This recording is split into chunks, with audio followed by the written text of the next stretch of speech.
Boa noite, pessoal. Sejam bem-vindos à primeira edição do Bate-Papo sobre Fibrose Cística Online de 2021. Meu nome é Camila Venturelli, eu sou jornalista e gestora de comunicação do Instituto Unidos pela Vida e tenho a honra de comandar essa primeira edição do nosso projeto, que foi um sucesso em 2020, né? E esse ano a gente vai começar falando sobre uma temática que todo mundo está com dúvida, todo mundo quer saber, que é a vacinação contra a Covid-19 entre pessoas com fibrose cística. A gente vai trazer informações importantes sobre o tema. E enquanto está todo mundo chegando, enquanto está todo mundo aí entrando na nossa live, eu queria aproveitar para divulgar o site do Instituto Unidos pela Vida, para quem ainda não conhece. Também temos bastante conteúdo sobre essa e outras temáticas relacionadas à fibrose cística por lá. E se você também quiser apoiar o Instituto Unidos pela Vida, nossos projetos, fortalecer o nosso trabalho, você pode acessar esse link abaixo, que é unidospelavida.org.br/doe, que é a nossa página de doação. Lá também você encontra o link para a nossa loja online. Inclusive, quem está acompanhando a gente deve ter visto que a gente lançou produto novo, né? Caneca, caderno. Então, acesse, faça a sua doação, faça a sua compra, que ela fortalece muito o nosso trabalho realizado por aqui. Bom, eu vou explicar para vocês como vai funcionar a dinâmica de hoje. Durante a semana passada e hoje a gente divulgou essa live e pediu para que o nosso público, vocês aí de casa, enviassem perguntas relacionadas a essa temática, né? Então a gente fez uma seleção das principais dúvidas que surgiram para que nosso convidado, que daqui a pouco a gente vai apresentar para vocês, possa responder. A gente vai até umas 15 para as 8 nessa live hoje. Então, caso alguma pergunta que vocês enviarem ao vivo não possa ser respondida no tempo da live, não se preocupem, que o Unidos pela Vida se compromete a fazer essa seleção dessas perguntas que ficaram sem resposta para produzir outros conteúdos na sequência para o nosso site e mídias sociais também. Além disso, eu aproveito para relembrar que essa live vai ficar disponível para vocês assistirem depois, tanto aqui no nosso Facebook, quanto no nosso canal no YouTube também. Então, se você perder alguma parte, não se preocupe que depois a gente vai repassar para vocês. Então, não vamos perder mais tempo, né? Eu vou apresentar o nosso convidado, vou colocar ele aqui na tela para vocês. Seja bem-vindo, Dr. Rodrigo. O Dr. Rodrigo Atanásio, pneumologista, é médico assistente da disciplina de pneumologia do INCOR, do Hospital das Clínicas da Faculdade de Medicina da Universidade de São Paulo. Bem-vindo, Dr. Rodrigo, e muito obrigado pela sua disponibilidade. Não, obrigado, Camila. Eu que agradeço o convite. Boa noite a todos. E sempre um prazer aqui trabalhar em conjunto com o Unidos pela Vida, que a gente sabe o trabalho de excelência que vocês fazem. Muito obrigada, doutor Rodrigo. Bom, a gente já até fez muitos conteúdos juntos desde o início do ano, né, sobre a vacinação contra a Covid-19. O doutor participou de um texto que a gente fez, do podcast também, mas ainda com o avançar, né, da vacinação e chegando tão próximo das pessoas com fibrose cística poderem se vacinar, as dúvidas continuam chegando, por isso que a gente achou que seria bacana, né, esse momento do doutor falando com o nosso público por aqui. Então, eu já vou direto para a primeira pergunta, que foi a pergunta que norteou, assim, desde o início do ano, as nossas mídias sociais, que tem muita gente se questionando, né? As pessoas com fibrose cística fazem parte do grupo prioritário de vacinação contra a Covid, mas muito se questionou por que está lá na 12ª colocação na lista, por que os profissionais da saúde e os idosos estavam no topo, né, dessa prioridade. Então, queria que o doutor começasse explicando esse critério, né, por que os profissionais da saúde e os idosos foram prioridade na vacinação contra a Covid-19.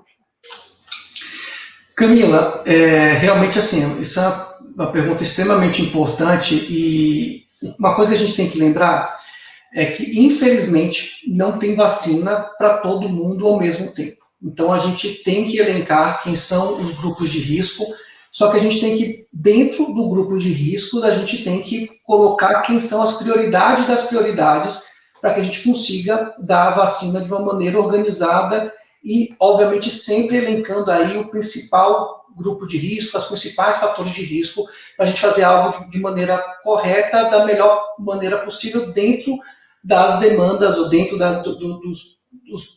até dos instrumentos que a gente tem. Né? É óbvio que Aqui o modelo ideal que a gente gostaria é que todo mundo fosse vacinado ao mesmo tempo, mas a gente sequer tem vacina disponível para tudo isso. Eu sei que fica um pouco na dúvida de dizer, bom, mas por que profissional de saúde que às vezes nem tem doença nem nada, eles foram os primeiros a receberem a vacina? Eu acho, sim, justo o questionamento e a gente perguntar, mas vamos entender algumas coisas. Primeiro, que assim, infelizmente, né, assim, isso é dados do mundo inteiro, o grupo que mais se infectou durante a pandemia foram os profissionais de saúde, porque são exatamente linha de frente. E aqui a gente precisa lembrar que a recomendação para todo mundo é que tente manter as medidas de isolamento, que a gente tente ficar em casa, que a gente mantenha o distanciamento das pessoas e os materiais de proteção. Só que a gente tem que lembrar que o único grupo que não pode fazer isso são os profissionais de saúde. A gente pede que todo mundo fique em casa, enquanto todos estão trabalhando em casa, os profissionais de saúde são os que mais estão expostos na linha de frente, tratando exatamente aquelas pessoas que se infectaram. Então, indiscutivelmente, esse é o maior grupo de risco que mais está em contato com o vírus e que mais precisa de proteção. Até porque se todos os profissionais de saúde se infectarem, o que aconteceu no meio da pandemia, no momento de crise, teve momentos que em alguns hospitais ficou difícil de manter o quadro de atendimento, porque tinham muitos profissionais de saúde infectados ao mesmo tempo. Esse grupo, então, isso no mundo inteiro acaba sendo prioridade. E depois disso, por que os idosos? Isso é uma coisa interessante, porque a gente tem que, quando a gente fala de grupos de risco, risco é aquele grupo que acaba tendo uma chance maior de poder evoluir com complicação. Só que nem todo grupo de risco evolui com mesmo igual risco. Eu posso ter uma chance 2 vezes maior de complicar, eu posso ter uma chance 5 vezes maior de complicar, uma chance 10 vezes maior de complicar. São todos grupos de risco, mas um tem mais risco do que o outro. E nessa pandemia, o que a gente vê para o Covid é que idoso é disparadamente um dos principais fatores de risco para complicações. Isso quer dizer que todo idoso vai complicar? Não, é um risco. Então, quanto mais idoso, maior a chance de complicar, mas muitos não vão complicar. Se a gente pegar dados lá atrás da Itália, a gente tinha que pacientes acima de 90 anos tinha uma mortalidade assim, absurdamente alta, em torno de 10%. Isso é absurdo. 10% de chance de morrer é muito grande. Mas também a gente tem que olhar para o outro lado, que não é porque tem 90 anos que pegou Covid que vai morrer. 90% não morrem. Então, às vezes a gente fica com um medo excessivo de que é uma sentença de morte se pegar Covid que vai evoluir mal, e isso não é verdade. Então, por que foram os idosos? Porque disparadamente é o grupo com maior risco. E isso é muito interessante de ver, porque diferente, por exemplo, de influenza, que a gente vacina extremos de idade, muito idosos e crianças pequenas, Covid, crianças pequenas não é risco. Tanto que por isso que a gente vê que pediatria não é um foco de atenção nesse momento, porque as crianças têm um risco muito baixo de se infectarem. Então, de evoluir com uma forma mais grave. Então, por isso que o foco foi nisso, nos pacientes mais idosos, e agora depois os outros grupos de riscos, e aí também tentando manter um certo grau de ordem, com pacientes imunossuprimidos sendo o primeiro contato, e por aí vai com os outros grupos que a gente vai conversando aí um pouco mais adiante. Perfeito. Eu vou aproveitar, né, e dar boa noite para todo mundo que está acompanhando, a Cristiane, o Zegum, a Denise, a Daniela, e eu vi que a Rafaela perguntou se tem algum outro link, né, de transmissão. Neste momento está sendo no Facebook do Instituto Unidos pela Vida, apenas nesse link, mas caso você não esteja conseguindo acessar por algum motivo de acesso no Facebook aí, não se preocupe que a gente vai passar essa transmissão para o YouTube a partir de amanhã pela manhã. Doutor Rodrigo, já puxando esse gancho que você comentou, a gente tem acompanhado a questão da evolução das pessoas com fibrose cística que se contaminaram, né, pela Covid-19, e eu queria que o senhor falasse um pouco como é que está sendo essa evolução, se foram muitos casos no Brasil, a gente sabe que o doutor está aí na linha de frente, acompanha muitos pacientes e tudo mais. Então, já que a gente falou um pouco da questão dos idosos, dos profissionais da saúde, as pessoas com fibrose cística que se contaminaram, que tiveram Covid-19, como foi essa evolução, como se recuperaram, o que o doutor consegue trazer sobre esse assunto para a gente? Excelente, Camila. Aqui, primeiro, eu vou tentar ser bem calmo na minha resposta aqui, para as pessoas não interpretarem as coisas de maneira errada e assumirem algumas coisas com o que eu vou dizer. Na verdade, o que eu tenho para dizer é uma boa notícia, tá? Então, porque quando a gente começou a pandemia, a gente estava morrendo de desespero, que não sabia como as coisas iam ser. A gente queria que todos os pacientes com doenças pulmonares ficassem completamente isolados para ninguém ter o risco de se contaminar e evoluir com uma forma mais grave. E aí a gente tem que dar parabéns para o grupo de fibrose cística, porque foi um grupo que fez o dever de casa muito direitinho. No início da pandemia, a gente teve um número de casos muito, muito baixo, não só no Brasil, como no mundo inteiro. Isso, inclusive, demorou, para a gente conseguir ter um dado real de qual era o real risco da fibrose cística dentro da pandemia da Covid, porque tinha muito poucos casos. A gente já participou de um estudo internacional que foi até o meio do ano passado, junto a em torno de 150 casos no mundo, mostrando pela primeira vez que não tinha um risco aumentado de quem tinha fibrose cística de desenvolver formas graves. Na verdade, o que o estudo mostrava é que todos os pacientes com fibrose cística evoluíram bem, não teve nenhum evento de morte, e os que evoluíram até para a necessidade de UTI, de um suporte de oxigênio um pouco maior, sobretudo eram aqueles que eram transplantados com fibrose cística, que aí, na verdade, a imunossupressão é até o principal fator de risco, não tanto pela fibrose cística. A gente está autorizado hoje a dizer que fibrose cística não é um fator de risco? Não. A gente, obviamente, vai continuar tentando manter os cuidados de não pegar de jeito nenhum, mas a boa notícia é que, sim, a gente está bem mais tranquilo de que os pacientes não têm evoluído tão grave quanto a gente esperava lá no início da pandemia. E posso dizer que agora, depois de mais de um ano de pandemia, o número de pacientes que a gente teve no ambulatório fibrose cística adulto contaminados é considerável, muitos contando depois que tiveram, que não teve sintomas muito graves nem nada. Alguns pacientes nossos internaram, mas porque acabam exacerbando tendo que tomar antibiótico venoso, mas evoluindo relativamente bem. Então, aqui de novo, por que a gente acha que talvez isso tenha acontecido? Talvez até porque a maior parte dos pacientes com fibrose cística são mais jovens. E lembrando da pergunta anterior, que na verdade aqui o principal fator de risco na Covid para evoluir mal é a idade. Então, aqui a gente está um pouco mais tranquilo, só que isso de jeito nenhum é para a gente interpretar que tem que baixar a guarda, então beleza, posso pegar Covid? Não, na verdade ninguém é para pegar Covid, vamos manter os cuidados todos direitinho, mas pelo menos a gente já fica um pouco mais tranquilo de não achar que isso pegou, vai evoluir necessariamente para uma evolução muito ruim.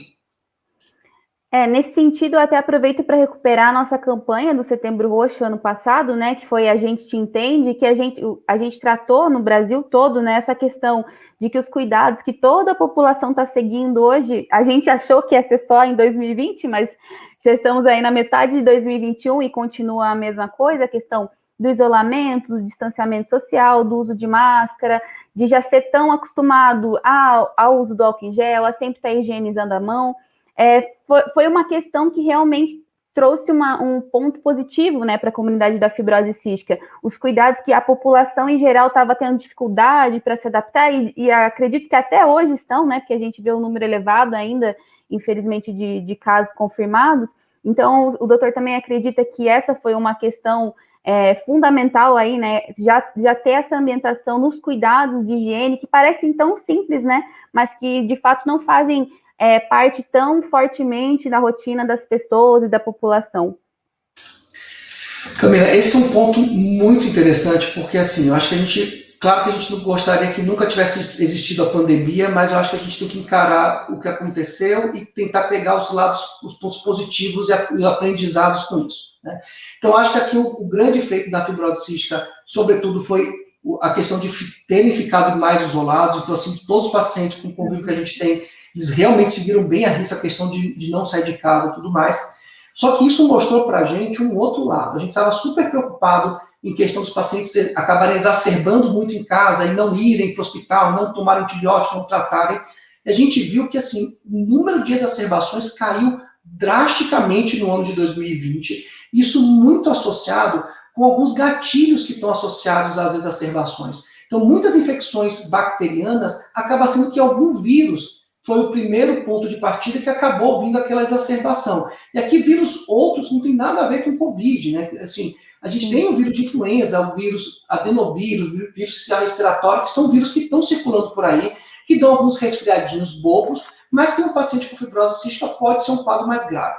Então, isso é uma coisa que veio para ficar. Pelo amor de Deus, não estou dizendo que vai todo mundo viver trancado em casa depois de acabar a pandemia, mas que a gente aprendeu que os cuidados de distanciamento, de uso de máscaras, de higiene das mãos, é algo que veio para ficar. Então, isso vai ser algo interessante para toda a comunidade de fibrose cística, de focar nessas medidas de, vou ter que usar a vida toda máscara. Não sei, talvez não, mas vai pegar um ônibus, vai pegar um trem, um avião, use máscara. Se você está se protegendo a mais daquele ambiente e evitando de ter aquele contato com mais vírus o tempo todo. Isso, inclusive, é algo que os transplantados já fazem muito, que é, entrou no hospital, tem que usar máscara, isso é algo que a gente já tentava colocar antes da pandemia. Eu acho que vai ser mais fácil a partir de agora que todo paciente com fibrose cística entrou no hospital, use máscara, ambiente aglomerado, use máscara, que isso é vida assim, ajuda a proteger de outras infecções e outras complicações. Perfeito, doutor Rodrigo. Agora eu vou puxar uma pergunta que também chegou muito para a gente e vou colocar aqui a Daniela Finardi na tela, que a pergunta dela tem norteado muitas questões que chegaram para a gente. A gente tem as vacinas já disponíveis no Brasil contra a Covid-19, e aí a questão elas são seguras para as pessoas com fibrose cística? A pessoa com fibrose cística deve escolher entre uma e outra? Tem uma vacina melhor que a outra? Eu lembro que no começo do ano eu fiz uma entrevista com o doutor e você falou que a melhor vacina era a vacina disponível, né? Então, gostaria que o doutor falasse um pouco sobre isso, né? Se tem que ter essa escolha, se tem que ter esse cuidado, se as disponíveis no Brasil atualmente são seguras para as pessoas com fibrose cística de fato. Excelente. Primeiro ponto aqui. Segurança, gente, não tem discussão em relação a isso. Qualquer uma das vacinas aprovadas. E aí a gente pode até ser um pouquinho mais genérico aqui, porque a gente está na expectativa da gente ter a aprovação de outras vacinas em breve no Brasil. Assim, independente da vacina que seja, do que a gente tem aprovado no Brasil, da AstraZeneca, Oxford, da Coronavac, ou da que talvez a gente espera que chegue em breve, da Pfizer, da Janssen, ou mesmo da Sputnik, todas essas têm um perfil de segurança muito, muito bom.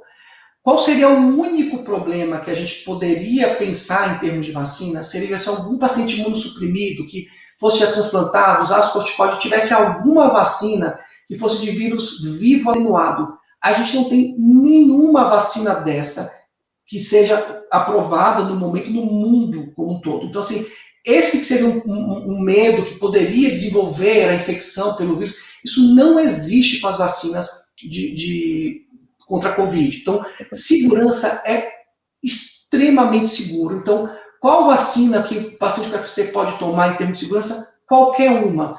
Rodrigo, eu ouvi lá o negócio da AstraZeneca, da trombose.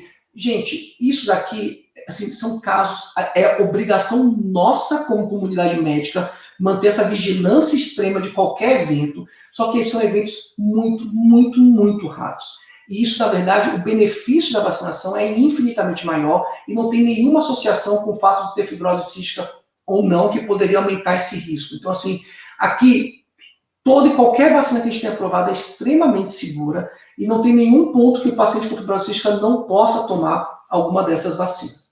Em termos de eficácia, e isso é um outro ponto que a gente precisa entender muito bem, mas eu vi lá que Coronavac é 54%, a outra é 70%, a outra é 90%, então eu quero tomar de 90% que ela é melhor. Primeiro que a gente tem que levar em consideração como os estudos foram feitos, em que contexto aquilo foi feito, e esses dados não são exatamente comparáveis um em relação ao outro. E aqui, como qualquer vacina, a proteção ela é coletiva. A vacina vai fazer mais efeito à medida que quanto mais pessoas se vacinarem e o ambiente como um todo esteja vacinado. Em termos de vacina individual, se você tomou uma que a eficácia era de 91, 70 ou 54, você vai ter que continuar tomando seus cuidados de prevenção da mesma forma. Porque se você tomou uma vacina de 91%, você está nos 9% que não respondeu adequadamente, você vai pegar Covid igual. Então você não quer correr esse risco individual. Você tem que manter os cuidados da mesma maneira. Porém, se eu tenho uma vacina de 91% contra uma de 54% ou de 70%, isso me diz, em termos de saúde pública, qual é os níveis mais seguros de imunização da população como um todo. E aqui, independente, para não ter dúvida do que fazer e tal, tomou vacina, independente de qual seja, vai ter que continuar tomando as medidas de precaução, e todas são eficazes, e vão ser cada vez mais eficazes à medida que mais parte da população for vacinada. Perfeito, doutor Rodrigo. E aí eu vou emendar uma pergunta que também tem gerado muita até preocupação entre os familiares, né? Porque a gente sabe que tem muita criança com fibrose cística, e aí eu vou colocar só para exemplificar a questão da Nayara Campos. Ela fala: boa noite, criança de 12 anos com AVC pode tomar a vacina? Então, foi uma questão que chegou de todas as idades, a Nayara aí é um exemplo, mas eu queria que o doutor falasse um pouco do porquê que pessoas, independente de ter ou não fibrose, né, porque pessoas menores de 18 anos, nesse momento, não podem se vacinar ainda, nessas vacinas disponíveis aqui no Brasil, e qual é a previsão disso acontecer mais para frente, né? Qual é o cenário daqui para frente? Gente, assim, esse é um assunto muito, muito interessante de falar, porque assim, isso tem sido a realidade da gente nos últimos meses, e é impressionante assim, a questão de como é o cuidado de pai e mãe com filho, né? Então, assim, aqui, de novo, ninguém está dizendo que não é para tomar conta dos filhos e vai sair por aí para cima e para baixo se infectando, é isso. A gente não quer que ninguém se infecte. Mas assim, a gente fica até abismado como às vezes a pessoa está lá com sintoma de Covid e está preocupado, não, mas meu filho não pode pegar. E, gente, mas aqui você tem muito mais risco de ter alguma complicação do que seu filho. Como eu falei, a chance de uma criança evoluir mal com o Covid é quase zero, é muito, muito baixo, independente dela ser com fibrose cística ou não. Tá? Então, aqui, qual é o ponto principal? A gente tem que primar por segurança primeiro. E todos os estudos de vacinas foram feitos com pacientes acima de 18 anos. A gente não tem dado de segurança das vacinas para pessoas abaixo de 18 anos. Ah, Rodrigo, você espera que tenha alguma coisa ruim, que seja ruim para a criança? Não, a gente não espera que seja. Mas a gente não pode achar. A gente tem que ter um compromisso de entregar alguma coisa segura, testada. Como o principal grupo de risco eram adultos, principalmente os idosos, os estudos foram feitos com os adultos. Existem vários estudos em andamento com todas as vacinas, com Coronavac, com Pfizer, com Janssen, com AstraZeneca, no mundo inteiro, para poder aprovar essas vacinas para as crianças. Nos próximos meses a gente já vai ter essa aprovação. Mas mesmo assim elas vão continuar sendo depois da lista dos adultos. Por quê? Porque não são grupo de risco. Então, as vacinas a gente em breve espera que a gente vai ter esse dado, porque deve sair, que também são seguras e são eficazes, e a gente vai começar a vacinar as crianças. Mas não é nenhuma questão de medo nem nada, só que a gente precisa ter o dado de eficácia e de segurança primeiro para poder fazer isso, e segundo, porque não é o grupo prioritário, mesmo em relação a adultos jovens e tudo mais, que até tem uma chance maior do que as próprias crianças, nesse contexto de ter uma complicação maior com a Covid. Perfeito. Vou jogar uma pergunta que chegou agora do Alcione, que é o presidente lá da CAN Santa Catarina, né? O efeito vacinal para fibrocístico será idêntico ao que se espera para outras pessoas não fibrocísticas? Tem alguma questão nesse sentido, doutor Rodrigo?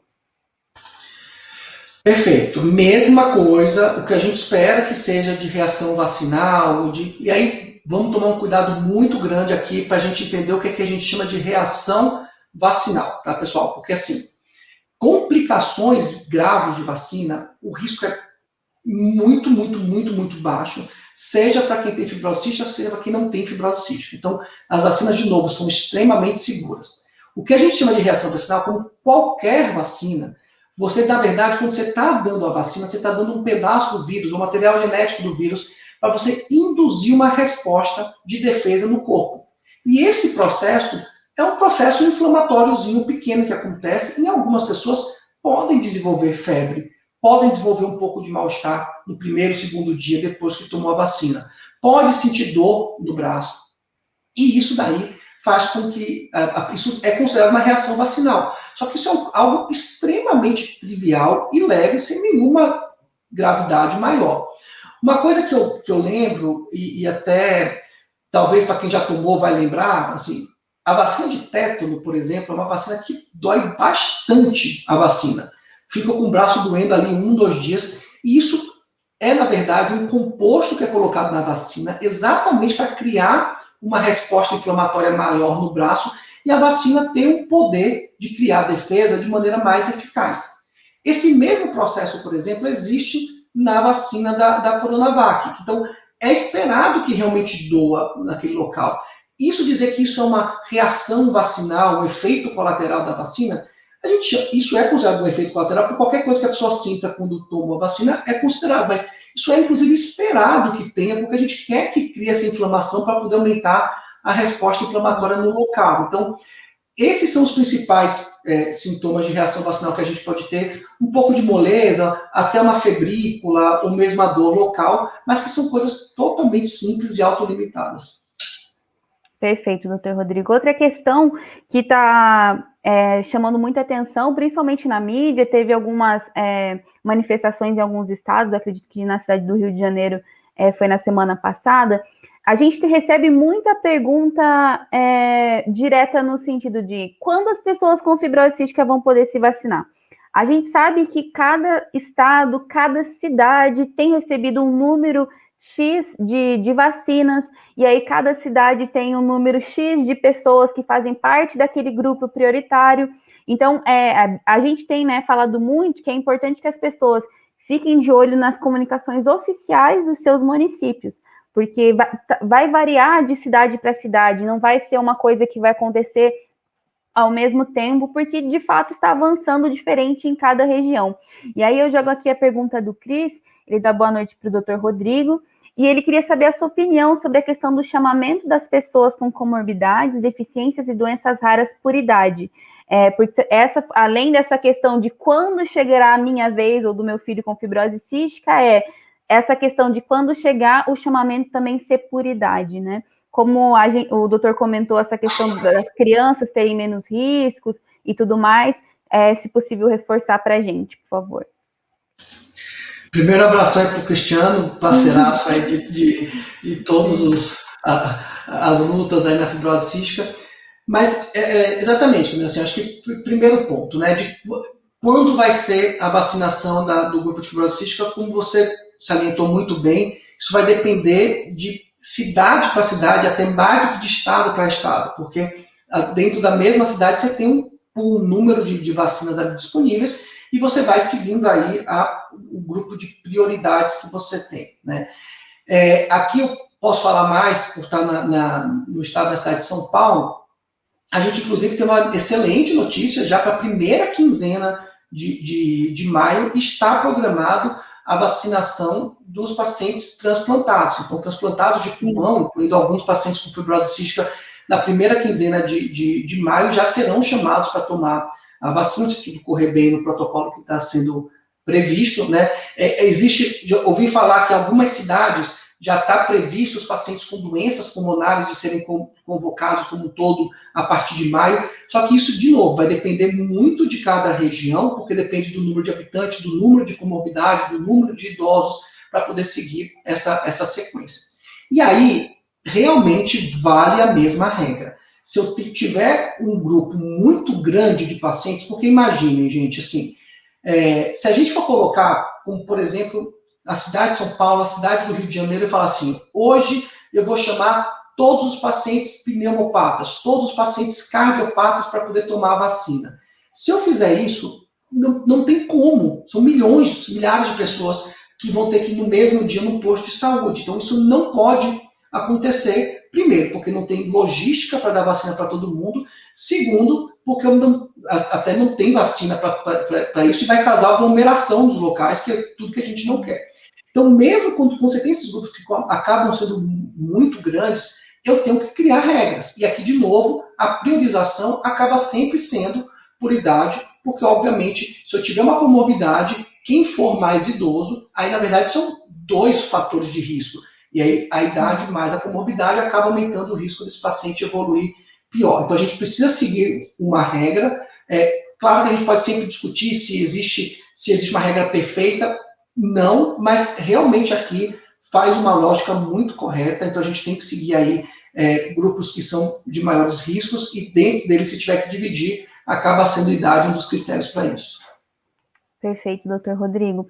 Aproveitando agora, a gente tem visto, né, que começou a vacina contra a gripe, né, que as pessoas com fibrose cística também fazem parte aí do grupo prioritário para se vacinar contra a gripe. E quando a gente começou a divulgar essa questão, também surgiu um questionamento relacionado a isso. Bom, eu tenho fibrose cística, o meu filho tem fibrose cística, e vai se vacinar contra a Covid-19 e também contra a gripe. Quais são as orientações? Há um tempo entre uma e outra? Algum cuidado que deva ser levado em conta pela pessoa que vai se vacinar? A gente imagina, né, que a da gripe vai chegar antes, mas de qualquer forma, se chegar junto, como é que a pessoa faz? Ela prioriza uma ou outra? Qual é a melhor orientação? E também, aproveitando que o doutor vai falar sobre isso, também salientar a questão de que a vacina contra a gripe não previne a questão da Covid, né? Que foi uma dúvida que surgiu muito ano passado durante a campanha da vacinação contra a gripe. Ótimo, vamos lá devagar, que aqui a gente tem algumas nuances, mas ao pegar o primeiro ponto aí, isso que você falou, assim, bem importante deixar claro, a vacina da gripe tem nada a ver com a vacina com Covid. A vacina da gripe é para prevenir gripe, influenza, isso não previne de Covid, são duas coisas distintas.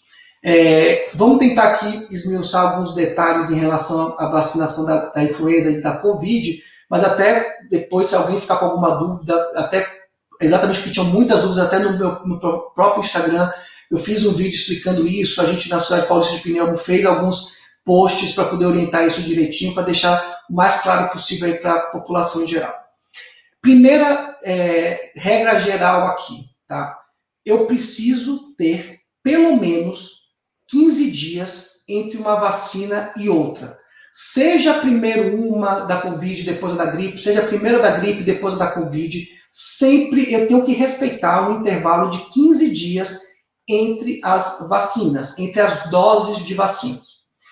Rodrigo, mas aí como é que vai ser? Porque pode ser um monte de sequência. Sim, aí pode ter um monte de sequência, porque a vacina da Coronavac, a gente tem entre 2 a 4 semanas que tem que tomar a segunda dose. Já a da AstraZeneca tem que ser entre 1 a 3 meses, a gente está dando prioridade para ser a cada 3 meses, a Coronavac depois de 3, 4 semanas. Então, isso pode mudar um pouquinho, mas lembrar que a regra é que tem que ter 2 semanas entre elas.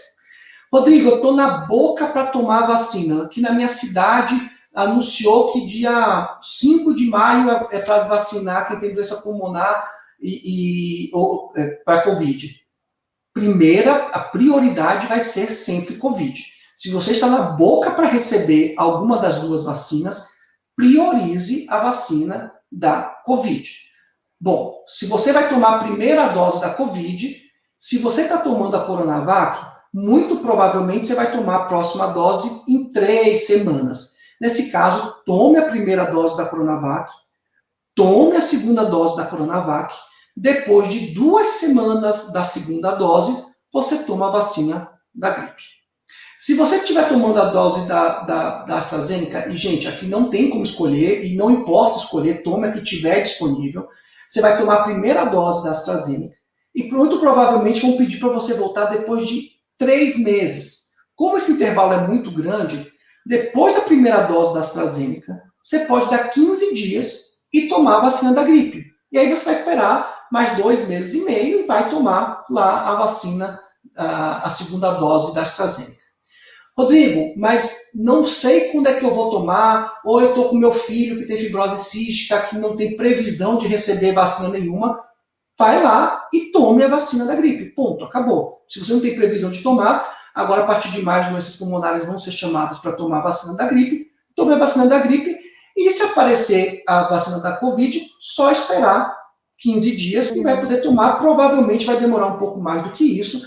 Então, a gente recomenda que a maior parte dos pacientes tome a vacina da gripe em maio, porque ainda vai esperar um pouquinho para poder tomar da Covid, espera 15 dias e pode tomar isso daí. Mas se por acaso em algum lugar tiver a preferência, priorize a da Covid. Perfeito, doutor. Acho que ajudou muitas pessoas aí que estavam com essa dúvida, agora que começou, né, quase simultaneamente aí as 2 vacinações. Agora eu vou passar para um ponto que até não estava na nossa lista lá inicial de perguntas enviadas antes, mas está chegando bastante no chat, que é a questão da volta às aulas, né? Movimentou bastante também no começo do ano, algumas escolas chegaram a voltar, pararam por essa segunda, terceira onda aí, que na verdade parece ser a primeira onda que ainda não teve fim mesmo, né? Algumas escolas particulares continuam com as aulas normalmente, presencialmente, com os cuidados e tudo mais. E aí eu coloco a pergunta da Denise Mengarda, ela questiona isso, né? Se sem a vacina, se é recomendado mandar as crianças com fibrose cística para a escola. E agora um olhar da pessoa com fibrose cística que tem um filho em casa que ainda não vai poder ser vacinado, que é a Vero. E ela pergunta, após a vacina do paciente, é seguro o filho ir para a escola, menos preocupante, ou qual o melhor momento? A gente tem alguma recomendação? Avalia caso a caso no centro de referência? Qual que é a opinião do doutor nesse assunto? Gente, volta às aulas com a criança, esse é um dos problemaços que a gente tem. Aqui não existe uma decisão correta, única. Eu poderia aqui sair pela tangente e responder que, assim, Camila, cada caso a gente vai em cada caso e faz isso. Não quero deixar todo mundo solto, a gente vai tentar dar uma norteada aqui, mas deixando claro que aqui não existe uma resposta correta que vai servir para todo mundo. Mas, primeiro ponto aqui, eu acho que aqui a gente tem que lembrar do tratamento de saúde, do tratamento de educação social, tudo junto. A gente lá atrás não acreditava, então não queria acreditar que talvez isso durasse muito tempo, então a gente tinha que, sabe, tá todo mundo esperando que ia durar 2, 3 meses e acabar e ia voltar. Agora não, a gente está tendo que lidar com uma coisa muito mais duradoura, que a gente espera que acabe logo com a vacinação, mas a gente tem que se preparar para as coisas e pode ser que demore um pouco mais e a gente vai ter que viver com isso e ninguém vai deixar as crianças sem escola, sem educação, nem nada. Aqui a gente também tem que pensar na saúde mental das crianças, na saúde mental das famílias, na educação das crianças e de tudo que isso pode impactar a longo prazo. E a gente tem que, obviamente, ver qual é o núcleo familiar de cada um para poder ver os riscos. Tá? De novo, uma criança com fibrose cística, eu estou dizendo que acabou, não tem risco nenhum. Não, mas aparentemente o risco é igual de um paciente, de uma criança que não tenha fibrose cística. Ainda mais se estiver fazendo seu tratamento de maneira adequada, se estiver com seus cuidados todos em dia, fazendo suas nebulizações, terapia e tudo mais. Então, isso daí, assim, se você tiver com o contexto da escola e tiver com condições para isso, e tiver no momento de ter que voltar para botar o filho na escola, tá errado levar? Não tá. Rodrigo, eu estou um pouco com receio, eu consigo segurar em casa ainda? Ótimo, melhor ainda se você puder priorizar esse cuidado extra. Só que a gente sabe que cada família é um pouco diferente. Tem gente que está super complicado de manter tudo em casa e às vezes precisa disso, então a gente não tem como julgar, mas óbvio, se dizer assim, Rodrigo, qual é o melhor mundo? Ainda não se expor. Mas existe um expor de maneira com cuidado, de um pouco mais de manter o distanciamento na escola, e de ficar aquela coisa de ter menos alunos naquilo. Vamos tentar e vamos fazendo isso. A gente sabe que quando voltaram as aulas, aumentou-se muito o número de contaminação. De novo, foram as crianças que tiveram grandes problemas? Não, elas não se infectam, assim, não têm a forma grave, mas elas podem pegar e levar para casa e isso daí acabar aumentando a transmissão. Tanto que foi por isso que, inclusive, em alguns lugares, trouxeram os profissionais de educação como professores, como grupo de prioridade, para tentar, pelo menos, barrar um pouco aquele grupo que está na linha de frente de educação também, aqui no caso, que está se pondo maior, porque criança passa a mão no nariz, passa a mão no olho, abraça o coleguinha, tudo mais, que é difícil de controlar, e por isso que acabou colocando aí em alguns estados como grupo prioritário também.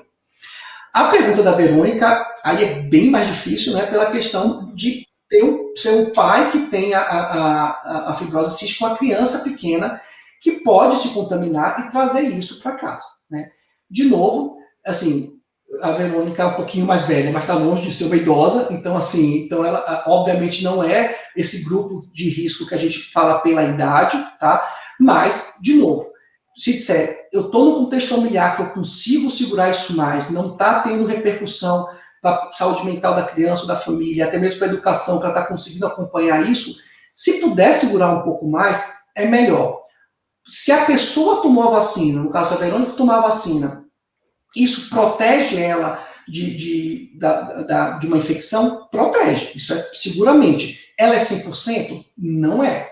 Então, na verdade, não existe aqui uma garantia de nada. Então, isso vai depender do contexto. Se você tiver apta a manter isso, não for um problema maior, tente evitar. Mas se, na verdade, for difícil, obviamente, vai para lá e mantém as medidas aí dos cuidados na escola. E a gente vai estar agora realmente, estando vacinada, isso já dá uma segurança muito maior, tanto de não se infectar, como de, caso se infecte, de ter uma forma mais leve. E lembrando, o fato de ter fibrose cística e ser um grupo mais jovem, tende a ter formas mais leves da doença. Maravilha, doutor Rodrigo. Agora vamos chegar no momento que está todo mundo esperando. Chegou o momento, eu tenho fibrose cística, chegou o meu momento de se vacinar. Quais os cuidados que as pessoas com fibrose cística, e acredito que até a população no geral, né, precisam ter nesse momento? A gente sabe que tem muita gente que ainda está preocupada em sair de casa, de ir num centro ou num lugar que está vacinando com alguma aglomeração, contato com o profissional da saúde que está ali todo dia. Quais as recomendações? E aí eu puxo também a pergunta da Liliane, né? Quando chegar a nossa vez, vale receita ou precisa de algum documento mais específico? A gente está vendo que algumas cidades estão divulgando os próprios planos e próprias orientações e exigências de documentos, né? Mas, de maneira geral, como é que a gente pode orientar? Liliane, essa aí eu realmente vou te dever no sentido de que realmente a gente não sabe ainda, porque, como a Camila falou, isso vai depender muito de cada local. Então, assim, a gente ainda está esperando uma recomendação das secretarias para poder ver o que precisa. Particularmente, eu acredito que o que vai precisar vai ser de um atestado médico comprovando, colocando o CID como a gente faz hoje em dia para a vacina de influenza, mas assim, não está definido isso exatamente, cada local, como é que isso vai ser feito, mas muito provavelmente vão precisar de alguma exigência e muito provavelmente vai ser um atestado médico com CID aí para documentar isso. Cuidados para tomar a vacina, gente. Então, primeira coisa, que é uma coisa que o pessoal pergunta muito, mas se eu tiver tosse, eu não posso tomar vacina, se eu tiver resfriado, se eu tiver alguma coisa, vejam bem. Paciente com fibrose cística tem tosse crônica. A única coisa que a gente pede é, se você estiver exacerbado, se você estiver com algum sintoma de piora, tomando antibiótico, seja oral ou venoso, ou sobretudo se você estiver com febre, não é para você se vacinar. Por que, Rodrigo? Vai pegar pior? Vai ter mais efeito colateral? Não. Na verdade, aqui, principalmente, para a gente poder monitorar os efeitos de possíveis efeitos colaterais de vacina. Porque se você tiver com febre e você tomar a vacina, eu não vou saber se você fez febre porque já era da infecção ou porque você fez febre pela vacina. Então, aqui, a única recomendação de você não tomar a vacina é se você estiver exacerbado ou com febre, você não deve tomar vacina, espera tratar isso e depois você vai tomar a vacina. Cuidados para sair de casa. Gente, aqui também a gente começou numa doideira, numa preocupação muito grande. Por um lado foi bom, porque o pessoal se cuidou bem, mas também sem a gente criar neuras ou grandes coisas de que assim, não posso pisar fora de casa. Tá? Existe um método de transmissão. O principal método é gotícula. Mas aerosol, gotículas pequenininhas que ficam no ar, eu já vi tudo que pode. Isso é a minoria dos casos. Isso, sobretudo, acontece em ambientes hospitalares, em ambientes fechados, com muita circulação de pacientes, por isso os ambientes hospitalares. A pessoa ir na rua, num lugar aberto, mantendo o distanciamento das pessoas, pelo amor de Deus, isso não pega Covid. Então, se quer tomar um cuidado adequado, use máscara. Quer ter um contato redobrado? Use o face shield, aquela máscara de proteção facial para cuidar dos olhos. Eu acho essa máscara ela é interessante, porque, claro que primeiro vale a orientação de não fique conversando com ninguém na rua, é para manter um metro de distância, um metro e meio de distância de todo mundo, mas eu acho legal o face shield às vezes, porque ele é educativo para você não meter a mão no olho. Né? Então você está na rua, mesmo se for botando o olho, você mete no vidro, opa, não posso tocar no olho nem nada, então isso também já te protege um pouco mais da própria mão. Rodrigo, então na minha mão, se eu coçar meu nariz, eu não posso tocar no meu nariz? Gente, se tem uma coisa que mata a Covid, é álcool gel. Se você coçou seu nariz, bota álcool gel na mão, esfrega bem direitinho, com todos os cuidados de todos os lados, e vai lá e coça o nariz. Ponto, tá? Mas, vamos lá, vai sair de casa, coloca a máscara, coloca a face shield e vai com o álcool gel na mão, tocou em algum lugar, passa o álcool gel, toma sua vacina e volta. Mantenha 1,5 m de distância da fila, tenta seguir essa coisa de não ficar conversando com ninguém na rua. E assim, isso não transmite Covid. Então, assim, se você manter esses cuidados, vocês podem sair numa boa.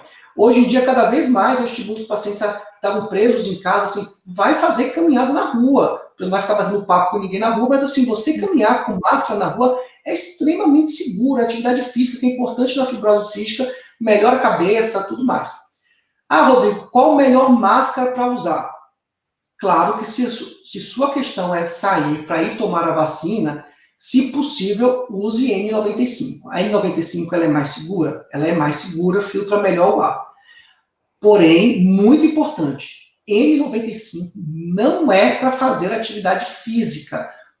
Seja ficar caminhando muito, ou até mesmo fazer alguma coisa na academia, se for fazer alguma coisa na academia do prédio, não se deve fazer atividade física com N95. A atividade física é com máscara cirúrgica de pano, mas se você estiver indo, vou pegar o carro e vou até o posto de saúde me vacinar, aí vá de N95, que é realmente mais seguro. Perfeito, doutor Rodrigo. Então, aproveitando esse gancho que o doutor deixou aí, que está chegando também no nosso horário aqui, eu queria, como última pergunta, né, que o doutor reforçasse essa questão. Estou vacinado, tenho fibrose cística, me vacinei, não preciso mais usar máscara, álcool gel. Não é isso, né, doutor? É uma mensagem tanto para as pessoas com fibrose cística, quanto para quem não tem também, que eventualmente esteja nos assistindo aí. Os cuidados, a gente ainda não tem uma previsão de quando o normal que a gente vivia, se é que vamos voltar a tê-lo, né? O famoso novo normal, que algumas pessoas não gostam de ouvir, mas que infelizmente talvez seja aí a nossa realidade por um bom tempo, né?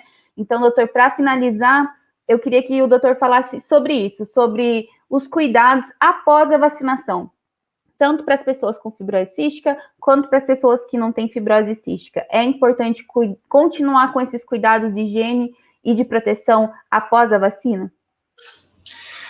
Com certeza, tá? E, assim, eu digo que, assim, eu tomei a vacina, continuo tomando todos os cuidados, não é porque eu estou vacinado que eu não estou em risco de pegar. A gente sabe que existe, infelizmente, é raro, deixar bem claro isso, mas existem casos de reinfecção, isso é muito raro, mas pode acontecer.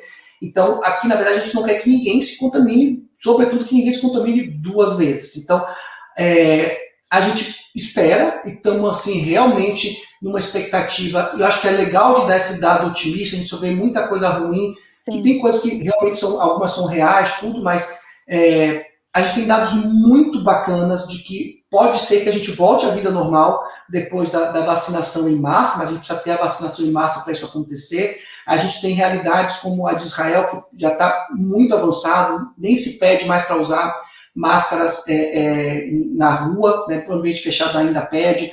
A gente teve um estudo muito bacana com a Coronavac, uma cidade de São Paulo, que foi feita uma vacinação em massa numa cidade do interior de São Paulo para poder testar o que isso aconteceria, e os números de casos assim caíram drasticamente, os casos de pacientes em UTI, mostrando que a gente tem uma expectativa real mesmo a Coronavac de conseguir segurar a transmissão quando grande parte da população estiver vacinada. Então, assim, temos expectativas bem otimistas de poder voltar ao que a gente tinha antes.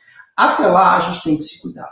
E aí, realmente, aquilo que eu falei, eu reforço. A vacina, ela é um ato coletivo. Ela vai te proteger de maneira individual? Vai, mas nenhuma vacina é 100%. A gente só vai estar 100% protegido quando a gente garantir que todo mundo, ou quase todo mundo, já esteja vacinado, e é como se tivesse um protegendo o outro, porque a gente criou aí um círculo de barreira à nossa volta. Uma pessoa isolada, vacinada, não é garantia de nada. Então, mantenham os cuidados.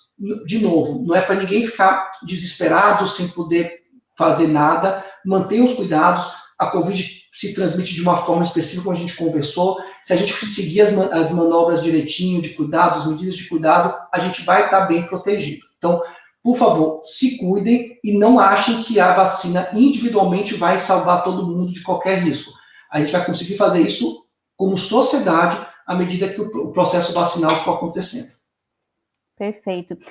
Eu falei que seria a última, mas eu queria puxar uma última mesmo agora, oficialmente, doutor, que eu acho que vai ser bem importante, porque está tendo muita desinformação, principalmente na internet, até de governos e tudo mais, em relação ao tratamento preventivo da Covid, né? Chegou uma pergunta aqui, eu acabei perdendo, ela não consegui achar, de que tem um medicamento que as pessoas com fibrose tomam, que pode ajudar a quem pega a Covid não desenvolver de uma forma grave. E aí eu avanço para todos esses outros medicamentos que estão dizendo que tem essa questão do tratamento precoce para tomar, e tem muita gente tendo alguns prejuízos, né, de saúde graves por estarem tomando esses medicamentos. Eu acho que é importante, mesmo que brevemente, o doutor falar sobre isso também, porque é uma pauta que tá rodando desde o ano passado, né, com muita desinformação nesse sentido.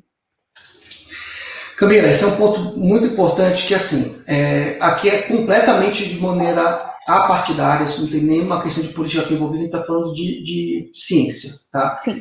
Pontos específicos. Não existe evidência nenhuma para o uso de cloroquina, para tratamento nem para prevenção, para ivermectina, nitrofuranzaína, que é a Anitta. Isso não previne, isso não evolui menos grave os pacientes com Covid.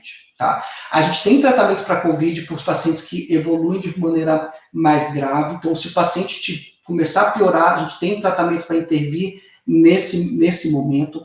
Nas fases precoces, infelizmente, a gente não tem nada de maneira contundente para isso acontecer. Eu participo muito com pesquisa clínica, tem diversos trials, estudos acontecendo, alguns, inclusive, tentando fazer isso de prevenção. E a gente teve um medicamento novo da Regeneron, que é, na verdade, um conglomerado de respostas imunes, que sugere que você consiga diminuir a evolução de alguns pacientes numa fase um pouco mais inicial do quadro. Então, se em relação a esse medicamento que está em avaliação, que foi aprovado nos Estados Unidos de maneira emergencial, só que o efeito dele foi muito pequeno, isso não é nenhuma garantia de que não vai evoluir. Pacientes que tomaram evoluíram para forma grave, mas começam a vir alguns estudos novos de drogas novas podendo ter algum papel nesse contexto. Mas de todas essas drogas que a gente vem há um ano, as pessoas tentando usar disso, isso comprovadamente não funciona. E a gente, de novo, a gente continua investindo muito em pesquisa, tem muita coisa andamento para sair nos próximos meses, e a gente espera que tenha alguma coisa que realmente funcione. Seremos os primeiros a divulgar isso. Agora, não adianta a gente querer acreditar em algo que não existe e acabar se expondo ou colocando uma crença em alguma coisa que só vai te colocar em mais risco do que qualquer outra coisa. Então, medidas de prevenção, vacinação em massa, que é o que a gente tem na mão, e assim que tiver qualquer novidade eficaz, a gente vai ser o primeiro a tentar divulgar para todo mundo. Maravilha, doutora. É tudo muito novo, né? A gente está vendo a história da Covid-19 ser descrita passo a passo, desde sintomas, vacina. A gente também vai ver mais para frente qual que vai ser esse período de reaplicação da vacina. Então, tem muita coisa que a gente está descobrindo, né? E que, como o doutor falou, conforme for avançando, nós seremos os primeiros a divulgar e trazer a boa notícia para todo mundo. Como a gente chegou no final, eu vou só colocar algumas mensagens de carinho aí para o doutor Rodrigo. O Leonardo deixou uma mensagem em meu respeito e admiração pelo Dr. Rodrigo. Tenho um enorme privilégio de ser acompanhado por ele no HC em São Paulo. Vamos ver quem mais deixou. A Selmar Viana, parabéns, Dr. Rodrigo, pelos esclarecimentos. Lembrando, pessoal, que essa live vai ficar disponível no Facebook do Instituto e a gente vai passar para o YouTube do Instituto também amanhã, para que vocês possam rever. Eu vi que chegou muitas mensagens, muitas perguntas de questões que a gente já tinha falado. Por exemplo, agora, criança com 1 ano pode tomar a vacina? Por enquanto, não. Por enquanto, só a partir de 18 anos ou mais. Eu acho que é isso, então, pessoal. Eu queria dar, pela última vez, a palavra ao Dr. Rodrigo para sua fala final e agradecimentos. Não, na verdade, eu que agradeço a oportunidade da gente, no canal do Institutos pela Vida, de conseguir divulgar aí informação de qualidade. Estou sempre à disposição, então, Se tiver algumas dúvidas a mais aí, a gente pode ir tentando responder depois. Para todo mundo que me conhece aí na Fibrocística, sabe que eu tenho um carinho absurdo aí por todos vocês, e a gente está sempre à disposição para tentar deixar o pessoal mais bem informado possível, e sem pessimismo, gente. A gente já está aprendendo a conviver, a gente sabe que não é bom isso, mas se a gente fizer as coisas direitinho, isso vai passar, e a gente vai conseguir voltar à nossa realidade direitinho, e temos dados otimistas aí para a gente realmente poder acreditar. Então, força, vamos seguindo em frente aí, e o que eu tiver à disposição, puder ajudar, estou aí. Maravilha, doutor Rodrigo, muito obrigada, e agradeço também todo mundo que acompanhou a gente até agora. Lembrando, essa live vai ficar gravada, gente, não se preocupem, vai estar no YouTube do Unidos pela Vida, a gente vai fazer uma matéria também, e a gente se compromete, a gente vai fazer uma caça aí das perguntas que ficaram. Se não foram respondidas, a gente vai fazer conteúdo, vai trazer material para vocês para respondê-las. Muito obrigada pela companhia de todos vocês até aqui. A gente se vê na próxima edição do Bate-Papo sobre Fibrose Cística Online. Até lá!